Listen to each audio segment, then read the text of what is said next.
Hey, welcome back to Grid Gym, guys. We're supposed to have an interview today, but we had a little bit of a scheduling faux pas. So I'm going to be doing one of our future presentations that we actually haven't done all the way out yet. So we're going to kind of just be winging today. But I'm glad that you're here. It's Friday.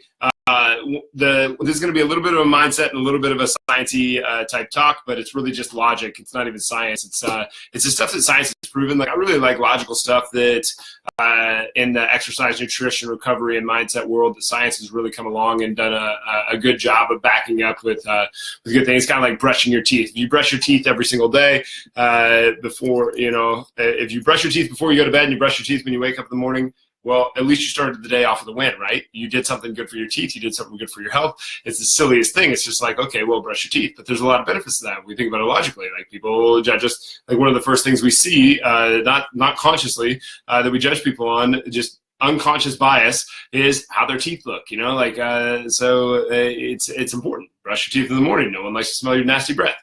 It's simple things like that, right? It's the little things that add up to the big things. So the question is, or the statement that I make a lot. I make this a lot of times. I say this on the show pretty often, but it's, you already know enough to make better decisions. And you do. And nutrition is the biggest place where I see this. Nutrition and recovery, I think, is the biggest place that I see this. Because all of us, every one of us, we already know enough to make better decisions. It's not complicated. You know that you need vegetables. Duh. You know that lean meats are probably a little bit better than really fatty meats. But it's probably not going to be the end of the world.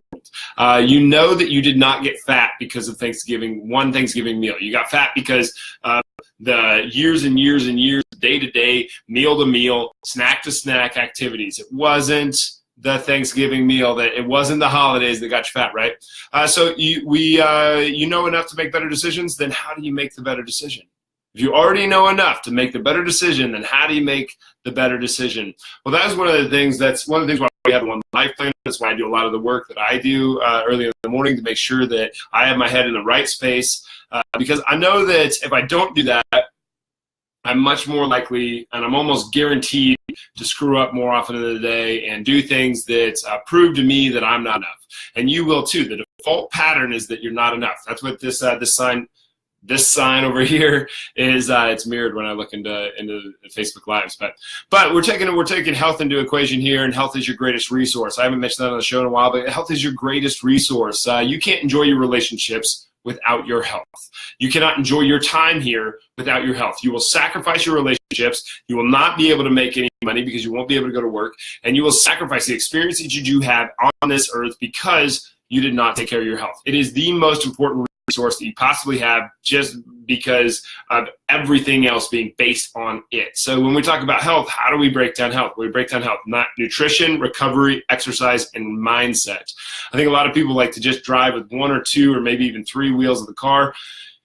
There's four wheels in a car. There's four wheels to the health game: recovery, exercise, mindset, and nutrition. You have to have all of them. You can't just leave the mindset stuff out. And believe me, I'm not sitting here being like some preacher acting like he's perfect, because I don't think that I am. I'm not perfect. I do not do any of these perfect. And I don't even know if you should.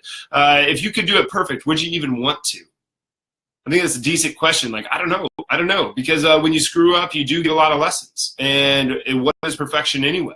Perfection to me, in my world, the way that I explain perfection is trying to do better than your best, and good luck with that. So when we get into this stuff, if you already know enough to make better decisions, then how do you do that in nutrition category? Well, let's just break it down. What are some things in the nutrition category that you already know enough, that you already know, and science is backed up, that you could be doing? Well, that's pretty simple. You could be doing, you eat more vegetables. You could have a vegetable with every single meal. That's a big start. A vegetable to every meal will be a big start for anybody. And in the recovery category, what about waking up first thing, waking up at the same time every day? Pick a time every single day. Not some days, every single day. 6 a.m. 6 a.m. is the time that you're going to wake up. You're going to wake up that time every single day. It sets your circadian rhythm. It sets your time rhythm. It sets your biological clock. I know a lot of people think of that with make jokes about that with women when they're like 28 to 35, when they're all just baby crazy. But with exercise too, like if you don't know how to exercise, well, that's not that big of a deal. You know that moving around is probably a good idea. You go for a walk around the block every day, that's probably not a bad idea, right? You already know enough to make better decisions. You know that the Sunny Delight is probably not as good as an actual orange. You know that a candy bar isn't as good as an apple. You know these things. We already know these things inherently. We don't really need a lot of science to back it up, but then you go and you look up the science, and the science does make the statement that, yes, actually that is the case. You should do those things. So the little things, brush your teeth first thing in the morning. Brush your teeth when you go to night. It's just like, wait, so if I brush my teeth in the morning and I brush my teeth every single night, I'm doing myself a favor. Yes, you are. If I only do that every once in a while, is that a big deal? Yes, it is, because your teeth can rot, they're going to fall out.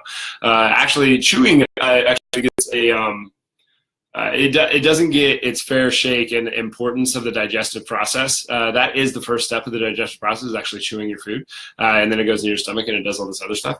But mindset category, what are some things that science is proving? Well, gratitude is proving that gratitude is a pretty big deal. To look at things and at the end of the day and be like, what are two really nice things that happened today? What are two? I do it the way I do it is like, what are two things that I succeeded at today? Because I think if you look at your successes, that pushes you forward. And if you look at things, and then also if you're going to do that, then you have to get back and you have to say, well, what's something I could improve upon today? Because if you don't go ahead and improve upon that thing, if you don't learn anything, now this isn't a time to beat yourself up. I don't think you should do that in the mindset category. But the point is that, are you learning something every day, and are you focused on your successes? Because if all you do is focus on how much you don't have, you're going to get less. If all you think about is all of your successes and you never take a good hard reality check on yourself, well, then you're going to have a rude awakening when that 2x4 hits you in the face. Recovery, when you talk about the recovery thing, going to bed is actually, I think, takes more discipline to go to bed at the same time every night. Like, you're going to go to bed at 11 every single night. And it really, most humans, they're like, I'm not a morning person. I don't care.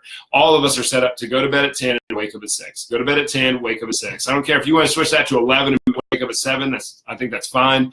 But at the same time, we're basically made 10, 6, 10, 6. And if you set your alarm for 6 a.m., you're probably more likely to be tired by 10 p.m. And if you've gone hard throughout the day, I think you got a chance at really making that a reality. Now, when you get into exercise is really, when I do these talks, especially when I do them when I'm winging them like this, because we were supposed to have an interview, but we didn't. but our timing got thrown off a little bit. So I'm doing an interview, this talk, winging this talk, even though it's supposed to be for next week. So when you get into exercise, exercise is actually probably the thing that I know more of than any other topic. I know more about exercise and mindset, know more about exercise and recovery, know more about exercise and nutrition, but it's the hardest one for me to talk about, I think, because it's really hard to bridge the gap. So with exercise, what do we know about exercise? Well, we know that cardio is good. What did the fitness industry go wrong with that? They said that you have to do it every day. No, you don't. Then is strength training good? Yes, strength training is a must. It is an absolute must. You already know enough big, better decisions. Well, you need to do strength training. Does that mean you need to max out every single day? No. But does that mean that you shouldn't go over 12 pounds of weight? No, that's stupid. There's literally billions of moms across or maybe there's billions of moms. I don't know, millions of moms. There's a multitude of females right now that are bouncing a 45-pound baby off of their hip, and yet the fitness industry, certain portions of the fitness industry, are still telling them that they should not lift over 12 pounds because it'll make them bulky. Stupid. So dumb. Recovery gets kind of messy. If you're going so hard that you start to break down your technique, this is one of the things we talked about with Eric yesterday. If you're sacrificing your technique because of fatigue, or you're sacrificing your technique because of feeling exhaustion, it's time to shut down that lift. This is the thing with CrossFit that I don't really like to hate on CrossFit, because CrossFit really did a great thing. It put a barbell and it made it made lifting acceptable for females. It made it put a barbell and dumbbells and kettlebells in more people's hands than anything. It's the most successful fitness thing that has ever happened in the fitness world. It's absolutely fantastic. Other than their exercise prescription is just such garbage that it's insane, and it gets probably close to 30% of the people that actually go in there actually come out with an injury that is diagnosed. And then I bet you that somewhere around 60 to 80% of the people that are actually working out at a CrossFit facility are just working through injuries that they don't want to call injuries. So the exercise prescription has really hurt a lot of people, but it did a really great thing in putting a large influence in the strength category, strength and power categories of the world. But it didn't take it the full length that it could have. And that's what we're trying to do with Move Strong, is educate people. And with this show is that we're trying to educate people that strength and conditioning isn't just about the cardio. CrossFit, what CrossFit does, it adds strength training to strength training exercises in a not strength training medium. So people might get a little bit stronger, but it's just because they've never done strength training before. You should separate the two.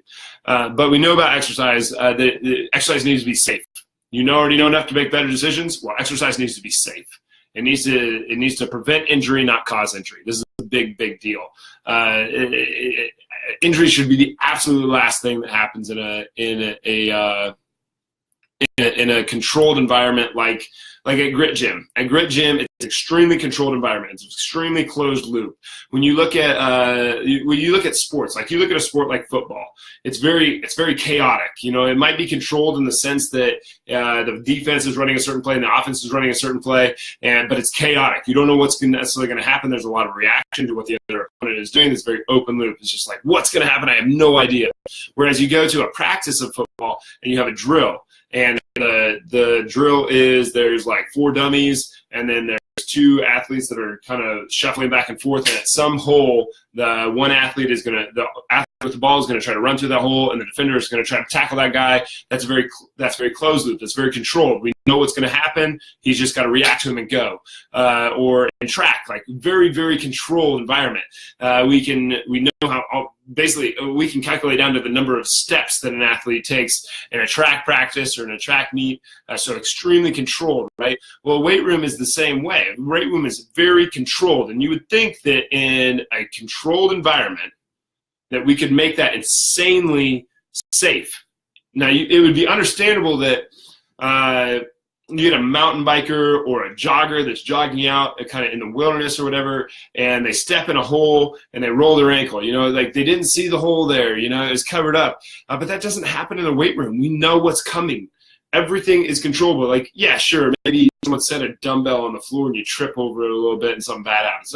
Okay, sure, whatever. But put the goddamn dumbbell back. That goes back to the grains of doing the small things. But when you're talking about open loop versus closed loop and what can be prevented, you're talking about safety. Well, the weight room is an extremely controlled environment that we should be able to keep safe, and we should be able to prevent injury because we know exactly what's going on, and we can control what's going on, and we can adjust weights, and we can adjust reps, and we can adjust intensity and volume and that kind of thing. So injuries shouldn't happen in the weight room. This goes back to you already know enough to make better decisions. Well, here's one: if it hurts, don't do it. Done deal. Right? If it hurts, don't do it. You already know enough to make better decisions. If it hurts, don't do it. With mindset. So that's one thing with exercise. With recovery, we went over that. Sleep is important, but it's not necessarily like if you stayed up till 3 o'clock in the morning and then you slept 8 hours. That's not going to be as good as going to bed at 10 and sleeping for 8 hours. When it gets to mindset, positive thinking obviously has some benefit. Challenging your mind, being in uncomfortable positions, having other people to challenge you, taking responsibility for 100% of your thoughts, feelings, actions, and behaviors, accepting that you're going to fuck up at times, which is totally fine. I screw up on a pretty regular basis, and I always try to come back and own up to those things. If I get mad at somebody, I want to say, like, hey, this is my error. This is my error. This has nothing to do with you. That is all on me. And then you have to sit down and you have to communicate what what could have been done better. One of the things that Rachel and I do, and Eric and I have started doing this after the show too, is we'll sit down and we'll do this with each other. What's one thing that you did well? What's one thing that you could have improved upon? What's one thing that I did well? What's one thing that I could have improved upon? And then we switch it. And it leads to some growth, and it focuses on the good, and it gives you a reality check to the bad. So some of that mindset stuff, like you already know that enough to make better decisions. In social settings, you already know enough to make better decisions. This is one fun one for introverts, because I always think it's fun to, because I'm fairly introverted. On all the tests that I ever take, like I always get fairly introverted. On the Myers-Briggs, I either get INFP or I get INTP. And when you read through those, I just like, yeah, that's exactly like me. But introverts like to think that they can't be social, but that's bullshit. You can be social. You have skills. What's some of them? Well, looking a person in the eye, having a smile on your face, having a presence, firm handshake, little things like that. We all know enough to make better decisions, where you know that that when you meet somebody on a sidewalk and you smile and say hello, you might make that person's day. It's a really simple thing that people don't do. So you already know enough to make better decisions. Well, in social situations, we all know enough to be able to say hello. We all know enough to be able to say hello. And sometimes that's all it takes. And if you're like me and you say hello to me and I don't know you, well, then I'm going to help you out with conversation. Because I realize that sometimes that takes a lot of courage to walk up to somebody and say, hello, I'd like to meet you. But anyway, nutrition, mindset, recovery, exercise, you already know enough to make better decisions. So go out and do those things. That sounded a little cheesy, but it's accurate. In all walks of life, you already know enough to make better decisions. So I encourage everybody, you're not going to do it all right every single time. And I don't know if you'd even want to if you could. But hope you guys got something out of that. Please comment and share the video. I'm doing this on a different platform today. Tell me if the sound came through. I did not mic up. Now that I think about it, I hope the sound was okay. But I appreciate you guys being here. Thank you. And I'll see you on Monday. All right. Have a good weekend, guys. Actually...